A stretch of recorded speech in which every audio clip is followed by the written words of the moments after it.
Hi everyone, Clayton speaking. Another update video for you guys. I have been working pretty hard on some miniatures. That's why this video is a day late. I wanted to get this Farseer finished and put up on this showcase video. So that's my latest Ulthwe Farseer. You'll notice he's got a different head. The problem with that was, if this will focus, it probably won't, but you can see that big line, that cast line down his face, and then on the back there's this massive air bubble. Look at that. That is so bad. When you're paying that sort of coin for these little fine cast pieces of shit, they really should be top notch, hey? They should be better than air bubbles. So what I did was, I had a Dark Eldar mask. So I thought, well, it kind of looked like a Spirit Seer and like a Shadow Seer kind of deal. So I cut the fin off the back there, just pretty roughly glued it onto this guy, and it gave it a nice little touch, made him look a little bit different, which was pretty cool. I did do a lot of freehand on this one. That there, if it'll focus, probably not.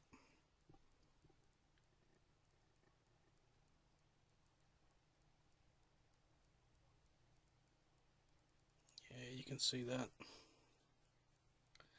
So that's just copying the scrolly work stuff that they have on the Harlequin.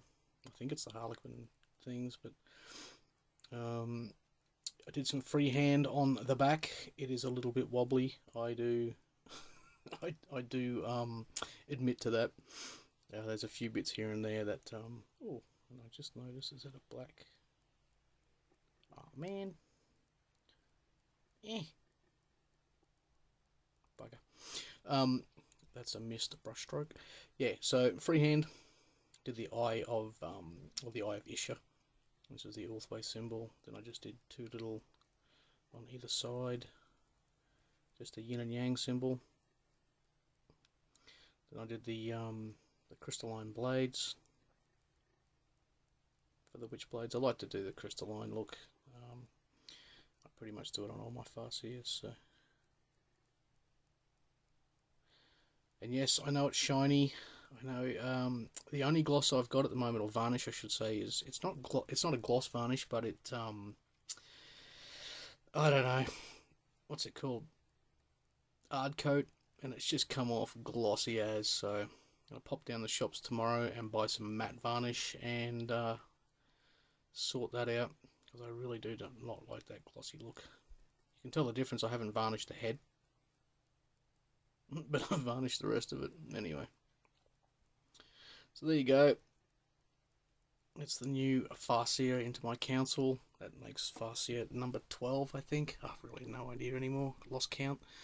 Plus the 5 or so I've got still in the box ready to be painted. The other thing I've been doing is a squad of Wraith Blades. Now, you guys who've seen my older videos already know this little dude. But I thought I'd bust him out because that's his squad down there. Yeah, so if you haven't seen him before, there you go, there's some freehand. It's a skull that way, and then if you turn him upside down, you can see the alien face.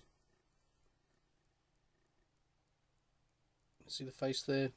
So yeah, I was just mucking around bored one night and did that. So that's him. And then the rest of his squad.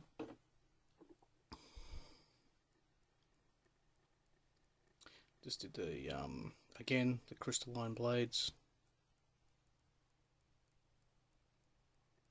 Probably what I will do with these guys too is I'll put the Infinity Rune on their heads, or I may paint freehand skulls. I really haven't decided yet, so I don't know. They're all pretty much of a muchness. I did the lava with the airbrush on these ones. I think it came up pretty cool.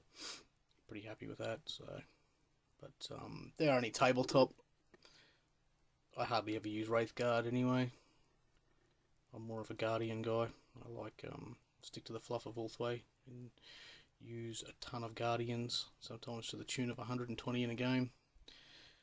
Most people think they're weak, but you bring 120 Guardians with their support platforms and happy birthday.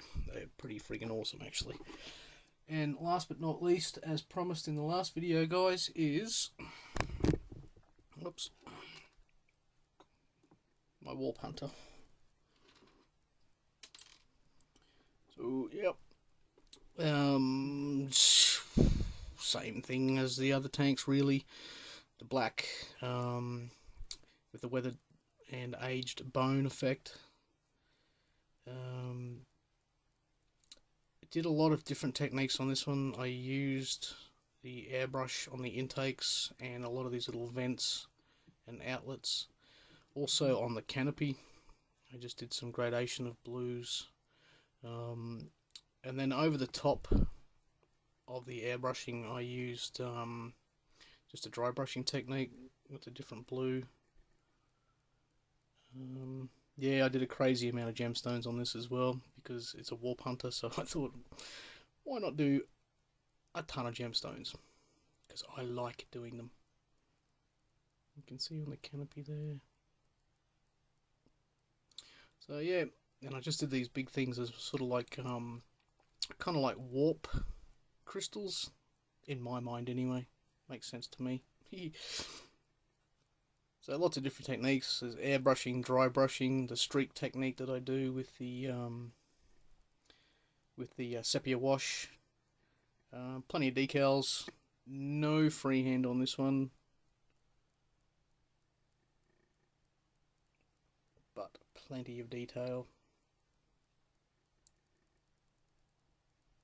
Again, sticking to that green and red that I spoke about in my last video. And I'll just show you underneath right quick. It's just that the normal blue fade that you see on all my vehicles now. And then the other thing I did was these two little cell looking deals at the back here. I actually did them all sort of weird and crusty on purpose to make it look like it's sort of warp cells, warp technology, with some aging and some damage on them. And I don't know, I think it turned out pretty cool actually. I'm pretty happy with it, depending on how this camera wants to pick up light. Anyway, so there's, sorry guys, I hope this focuses. So there's some gemstones.